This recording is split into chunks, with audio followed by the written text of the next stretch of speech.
రెండు ముక్కలో చెప్తా. 6 సంవత్సరాల గ్యాప్ వచ్చినట్టుంది. సోలోగా వచ్చే సినిమా. RRR 5 సంవత్సరాలు అయింది కదా. 3 క్యారెక్టర్లు అంటే 3 సినిమాల అంత కడుపు నింపేశాడు చెప్పాలంటే. చాలా బాగుంది, బ్రహ్మాండంగా ఉంది. అక్కడ ప్రతి సీను శంకర్ గారు భారతీయుడు 2 తర్వాత చాలా కసిగా తీసినట్టు చాలా మామూలుగా అయితే లేదు. అండ్ యాక్టింగ్ అయితే మాత్రం ఆ షార్ట్ లో తెలిసిపోతుందండి. ఈ సినిమా చాలా మందికి కనెక్ట్ అవుతుంది. చాలా మందికి అంటే పిఠాపురం తాలూకా వాళ్ళకి బాగా కనెక్ట్ అవుతుంది, వేరే తాలూకా వాళ్ళకి కూడా బాగా కనెక్ట్ అవుతుంది. ఎందుకంటే అక్కడ మనం ఆ మైండ్ తో చూడకపోయినా క్లియర్ కట్ గా అర్థమైపోతుంది. ఎందుకంటే క్లియర్ పాలిటిక్స్ ఇది cinema and action cinema. So 3 క్యారెక్టర్లు, అందులో పంచి కట్టుకునే క్యారెక్టర్ కొన్ని షార్ట్లు చూస్తుంటే అనిపించింది ఏంటంటే ఏదో ఉండబోతుంది దాచారు. సో బాగా పబ్లిక్ చేసేసింది ఏంటంటే యంగ్ క్యారెక్టర్ అండ్ కొన్ని ఫైట్ సీన్లు ఉన్నాయి కదా, అవి అయితే మామూలుగా క్లియర్ గా ఒక స్టూడెంట్ క్యారెక్టర్ అనేది రివీల్ అయిపోతుంది, మనకి అర్థమైపోతుంది. కానీ ఆ పంచి కట్టుకునే క్యారెక్టర్ కానీ, ఆ రాజమండ్రి బ్రిడ్జి దగ్గర మీటింగ్ సీన్లు కానీ, ఇవన్నీ విజువల్ గా చూస్తే చాలా క్రౌడ్, అంటే శంకర్ గారు అంటేనే క్రౌడ్.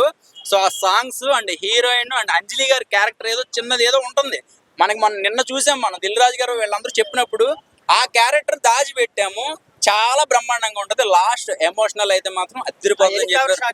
క్లైమాక్స్ లో దిగుతాడు కత్తి పెట్టుకుని. అంటే యాక్చువల్ గా ఎవరైనా మామూలుగా దిగుతారు, మనం చాలా హెలికాప్టర్ సీన్లు, ఎలివేషన్ సీన్లు చూసాము. ఒక మంచి డ్రెస్ తో, ఈయనేంటి ఒక బనేలు ఒక కత్తితో దిగాడంటే అది ఏదో గట్టిగా ఉండబోతుంది అనుకుంటా. సో ఒకటేంటంటే ప్రతి సినిమా చాలా బాగుండాలని కోరుకుంటాం. 10వ తారీఖున వస్తుంది ఈ సినిమా. 12 డాకూబాయ్ ఆయన దబిడి దిబిడి అనమాట, ఆయన చేస్తున్నాడు, మామూలుగా ఉండదు.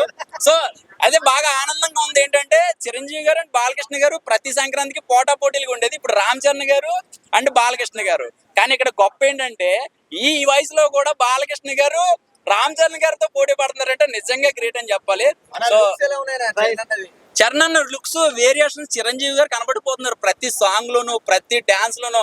ఆ కొన్ని యాక్టింగ్ సీన్ లో చిరంజీవి గారు లుక్ క్లియర్ గా కనబడుతుంది. అంతకు ముందు కొంచెం రామ్ చరణ్ గారిలా కనిపించారు, కానీ ఇప్పుడు చిరంజీవి గారు ఆ ఫ్రేమ్ లో కనబడిపోతున్నారు. డాన్స్ లో అయితే మాత్రం హీరోయిన్ హీరో ఇద్దరు కూడా అసలు మామూలుగా లేదు. శంకర్ గారిని ట్రోల్ చేశారు కదా, భారతీయ 2 ఫ్లాప్ అవుతుంది అనేసి. సినిమాతో కంబ్యాక్ శంకర్ గారు అక్క 10వ తారీఖు చెప్దామండి కరెక్ట్ గా. నిజంగా ఒక్కొక్కరికి కరెక్ట్ గా చెప్తాము. ఇప్పుడు మనం ₹1 అప్పు తీసుకుంటే వడ్డీతో సహా ఇచ్చేస్తున్నాం కదా. సో ప్రతి మాట ప్రతి విషయం కూడా వడ్డీతో సహా ఇచ్చేద్దాము. సో ఈ సినిమా దిల్ రాజు గారు ఒకటే చెప్పారు, చాలా మందికి పవన్ కళ్యాణ్ గారు కనపడతారు అని చెప్పారు కదా. ఎంతవరకు కనపడతారో మనం 10వ తారీఖు బ్రేక్ చేస్తా. పుష్ప రికార్డులు బ్రేక్ చేద్దాం అంటే ఇక ఏ సినిమాకు ఉండే స్కోప్ ఆ సినిమాకు ఉంటది. సో ఆ సినిమా లాగే కలెక్షన్స్ వర్షం కురిచాలి. కొంతమంది చాలా మంది అంటున్నారు 50,000 కోట్లు 100 కోట్లు అంటే టికెట్ 40,000 పెట్టాలన్నమాట. అయితే అంటే అప్పులు చేసి చచ్చిపోవాలి, సూసైడ్ చేసుకొని. సో మామూలు టికెట్ రేట్లు పెట్టి ఎస్ఏజ్ ఆయన మనం చెప్పక్కర్లేదండి. ఆయన మీకు శంకర్ గారు చెప్పారు కదా, ఆయన చిన్న డైలాగ్ కూడా ఎన్ని వేరియేషన్ తో చెప్తే బాగుంటది అనేది అంత డెడికేషన్ గా చేశారు. సో 50,000 కోట్లు వచ్చారు.